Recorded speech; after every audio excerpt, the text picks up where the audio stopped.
Hola a todos, paz y bien. El día de hoy escucharemos y reflexionaremos sobre el Evangelio. Pero antes le pediremos a Sofi que nos ayude a dirigir una oración al Espíritu Santo. Espíritu Santo, ilumina nuestro entendimiento para que, al leer la Sagrada Escritura, sintamos la presencia de Dios Padre que se manifiesta a través de tu palabra. Abra nuestro corazón para hacerla realidad en todas nuestras acciones. Instrúyenos para que seamos signos de tu presencia en el mundo. Amén. Ahora escuchemos el Evangelio.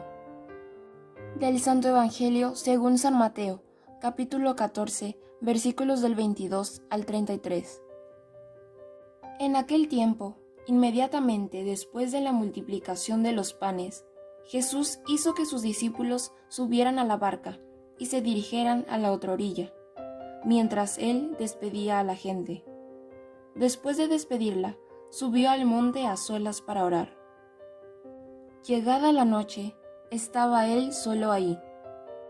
Entretanto, la barca iba ya muy lejos de la costa, y las olas la sacudían, porque el viento era contrario.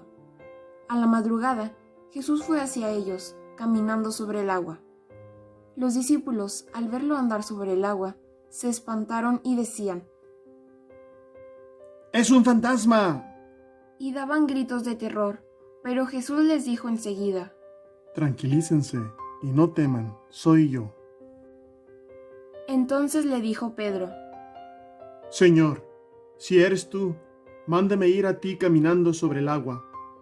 Jesús le contestó: Ven.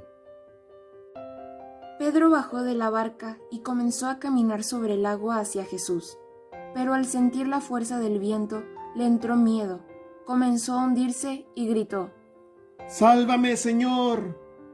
Inmediatamente Jesús le tendió la mano, lo sostuvo y le dijo: Hombre de poca fe, ¿por qué dudaste?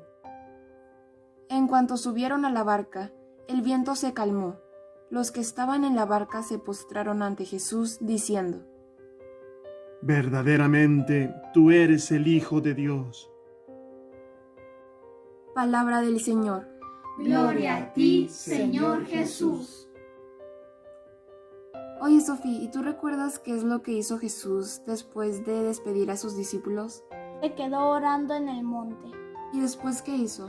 Fue hacia sus discípulos caminando sobre el agua. ¿Y cómo reaccionaron sus discípulos cuando lo vieron? Se espantaron y empezaron a gritar, pensando que era un fantasma. Y después de que supieron que era él, ¿qué le dijo Pedro? Que lo hiciera caminar sobre el agua hacia él. ¿Y lo pudo hacer? Al principio sí pudo hacerlo, pero le entró el miedo y se hundió. ¿Y cómo reaccionó Jesús? Lo sostuvo y dijo: ¿por qué dudaste? Oye, Sofi, y a pesar de que los discípulos ya lo habían visto realizar milagros, ¿por qué crees que Pedro dudó en ese momento? Porque les faltaba fe y no creían que Jesús tenía los mismos poderes que el Padre. Muy bien. ¿Y tú qué crees que tenemos que pedirle a Cristo cuando nos falta fe? Que nos enseña a confiar en Dios, a pedir más fe, a aceptar las pruebas, que nos enseña a orar, a saber obedecer y a servir a nuestros hermanos. Perfecto. Y no olviden pedirle a Jesús que nos regale el Espíritu Santo, que es la fuente que nos brinda la fe, la esperanza y el amor. Paz y bien.